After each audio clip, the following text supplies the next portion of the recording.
മുസ്ലിം ലീഗിനെതിരായ വിമർശനത്തിൽ മുഖ്യമന്ത്രിക്ക് മറുപടിയുമായി എത്തിയിരിക്കുകയാണ് പി.കെ. കുഞ്ഞാലിക്കുട്ടി. ലീഗിനെതിരെ വിമർശനം ഉണ്ടായില്ലെങ്കിലാണ് അത്ഭുതമെന്ന് കുഞ്ഞാലിക്കുട്ടി പരിഹസിക്കുന്നുണ്ട്.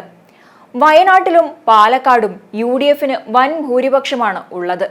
ഈ വിജയത്തിൽ ലീഗിനും പാണക്കാട് തങ്ങൾക്കുമുള്ള പങ്ക് വലുതാണ്. കണക്ക് പ്രകാരം LDF പലയിടത്തും മൂന്നാമതാണ്. SDPI ജമാഅത്തെ ഇസ്ലാമി ആരോപണം ഉന്നയിക്കുമ്പോൾ ഇടതുപക്ഷം അവരുടെ അവസ്ഥ കൂടി ആലോചിക്കണം. വോട്ട് ചോർച്ച ഉണ്ടാകുന്നത് LDFനാണെന്നും പി.കെ. കുഞ്ഞാലിക്കുട്ടി വ്യക്തമാക്കി. കാർഡ് മാറ്റി കളിക്കുമ്പോൾ ഉണ്ടാകുന്ന ഫലം അവർ ചിന്തിക്കുന്നില്ല. മന്ത്രിയുടെ മണ്ഡലങ്ങളിൽ പോലും LDF BJPക്കും പിന്നിലാണ്. അവരുടെ കാലിന്റെ അടിയിലെ മണ്ണ് ചോർന്നു പോകുന്നത് അറിയുന്നില്ല.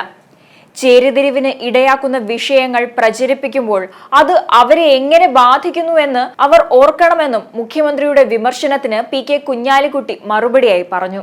ലീഗിനെതിരെ വിമർശനം ഉണ്ടാവും, ഇല്ലെങ്കിലേ അത്ഭുതമുള്ളൂ. കാരണം എന്താണെന്ന് വെച്ച് കഴിഞ്ഞാൽ വയനാട്ടിൽ പ്രിയങ്ക ഗാന്ധിക്ക് കിട്ടിയ ഭൂരിപക്ഷം എന്ന് പറയുന്നത് 4,10,000-ന് മുകളിലാണ്. അതുപോലെ തന്നെ പാലക്കാട് വന്നിരിക്കുന്ന ഭൂരിപക്ഷം നമുക്കറിയാലോ, 18 അതിന് മുകളിലാണ്.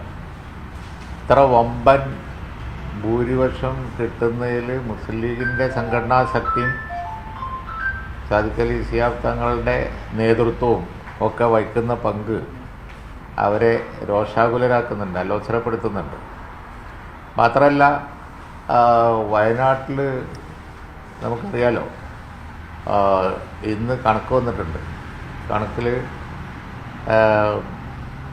LDF ഒരുപാട് നിയോജകമണ്ഡലങ്ങളിൽ 3-ാം സ്ഥാനത്തേക്ക് പോയിരിക്കുകയാണ്. ഈ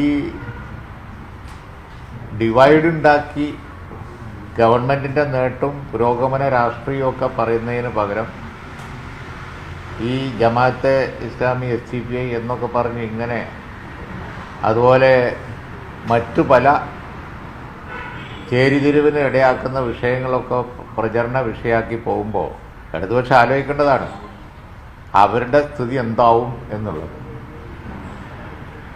ചോർച്ച സംഭവിക്കുന്നത് അവരുടെ വോട്ടിനാണ്.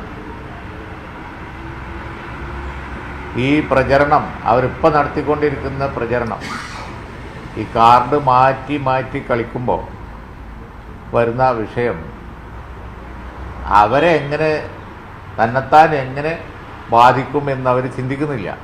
അതിന് വ്യക്തമായ ഒരു ഉദാഹരണമാണ് ഇപ്പോൾ വയനാട്ടിലെ അവർ ജയിച്ച മണ്ഡലങ്ങളിൽ പോലും, മന്ത്രിയുടെ മണ്ഡലത്തിൽ പോലും പല ബൂത്തുകളിലും ഇന്ന് കണക്ക് പബ്ലിഷ് ചെയ്തിട്ടുണ്ട് പത്രങ്ങളൊക്കെ, 3-ാം സ്ഥാനത്താണ്. പാലക്കാട് പല മണ്ഡലങ്ങളിലും പല ബൂത്തുകളിലും 3-ാം സ്ഥാനം, വയനാട്ടിൽ പല ബൂത്തുകളിലും 1-2 100കണക്കിന് ബൂത്തുകളിലാണ് 3-ാം സ്ഥാനം. BJPക്ക് പിറകിലാണ്. അപ്പോൾ അവർ വല്ലാതെ BJPക്ക് പിറകിലേക്ക് പോയിക്കൊണ്ടിരിക്കുന്നുണ്ട്. അപ്പോൾ ഈ പ്രചരണം ഇങ്ങനെ ഈ ജമാഅത്തെ ഇസ്ലാമി SDPI എന്നൊക്കെ പറഞ്ഞ് അവർ ഇപ്പോൾ കളിക്കുന്ന ഈ കാർഡ് കളി തന്നെത്താൻ ബാധിക്കുന്നത് അവർ മനസ്സിലാക്കുന്നില്ല.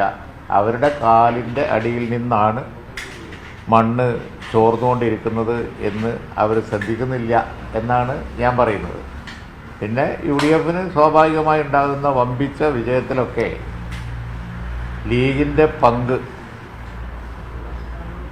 ഇപ്പോൾ ലീഗ് എല്ലാ കാലത്തും സംഘടനാ ശക്തിയും അതുപോലെ തന്നെ കഴിവുമൊക്കെ പ്രകടിപ്പിച്ചിട്ടുണ്ടെങ്കിലും ഇപ്പോൾ സാദിഖ് അലി ശിഹാബ് തങ്ങളുടെ ലീഡർഷിപ്പിൽ ഇന്ത്യൻ യൂണിയൻ മുസ്ലിം ലീഗ് ഇപ്പോൾ ഏറ്റവും അവസാനം നടന്ന തെരഞ്ഞെടുപ്പിലൊക്കെ എടുത്ത ആ നേതൃത്വപരമായ പങ്ക് വയനാട്ടിലാവട്ടെ പാലക്കാടാവട്ടെ പ്രകടമാണ്. അത് അവരെ അലോസരപ്പെടുത്തുന്നുണ്ടാവും. പക്ഷേ രാഷ്ട്രീയമായ വിമർശനങ്ങളുമായിട്ട് പോകുന്നതല്ലാതെ ഈ ഡിവൈഡ് ഉണ്ടാക്കാനുള്ള കളി അവരെ തന്നെ ബാധിക്കുന്നു എന്നാണ് എൻ്റെ പോയിന്റ്. അതേസമയം സ്വാതന്ത്ര്യ സമരത്തെ തള്ളിപ്പറഞ്ഞ RSS നേതാക്കളെ മുസ്ലിം ലീഗ് ഇപ്പോൾ മഹത്വവൽക്കരിക്കാൻ ശ്രമിക്കുന്നുവെന്നായിരുന്നു മുഖ്യമന്ത്രി പിണറായി വിജയന്റെ വിമർശനം. ഒരു ദിവസത്തെ തോന്നൽ കൊണ്ട് ഉണ്ടാക്കിയതല്ല പരാമർശമെന്നും പിണറായി വിജയൻ പ്രതികരിച്ചിരുന്നു. ഭരണഘടന അതിനെ തകർക്കാനാണ് RSS ശ്രമം. കോൺഗ്രസ് ശക്തി കേന്ദ്രങ്ങൾ എല്ലാം പതിയെ BJP ശക്തി കേന്ദ്രങ്ങളായി മാറുന്നു. വർഗീയതയോട് വിട്ടുവീഴ്ച ചെയ്യുന്നത് കൊണ്ടാണ് ഈ മാറ്റം. ബാബറി മസ്ജിദ് തകർക്കുമ്പോൾ എല്ലാ സഹകരണവും ചെയ്തു കൊടുത്തത് കോൺഗ്രസ് ആണെന്നും പിണറായി വിജയൻ പറഞ്ഞു. അന്ന് കേരളത്തിൽ മന്ത്രിസഭയിൽ കോൺഗ്രസിനൊപ്പമായിരുന്നു ലീഗെന്നും കോൺഗ്രസ് നിലപാടിനോട് എതിർപ്പ് വേണമെന്ന് ലീഗിൽ അഭിപ്രായമുണ്ടായി, എന്നിട്ടും ലീഗ് എതിർത്തില്ല എന്നും അദ്ദേഹം പറഞ്ഞു. കേരളത്തിലെ മന്ത്രിസഭയിലെ സ്ഥാനം പോകുമോ എന്നാണ് ലീഗ് പേടിച്ചതെന്നും അന്ന് ഒറ്റപ്പാലം ഉപതെരഞ്ഞെടുപ്പ് ഉണ്ടായി. പാണക്കാട് തങ്ങൾ ഒറ്റപ്പാലത്ത് പോയി, പക്ഷേ തങ്ങളെ കാണാൻ ആരും പോയില്ല. അധികാരം നിലനിർത്താൻ ചെയ്യാൻ പറ്റാത്ത പലതും ചെയ്യുന്ന രൂപത്തിൽ ലീഗ് മാറിയെന്നുമായിരുന്നു പിണറായി വിജയന്റെ വിമർശനം. എന്തായാലും ആ വിമർശനങ്ങൾക്കെല്ലാം തന്നെ മറുപടിയുമായി ലീഗ് നേതൃത്വം തന്നെ ഇപ്പോൾ രംഗത്ത് വന്നിരിക്കുകയാണ്.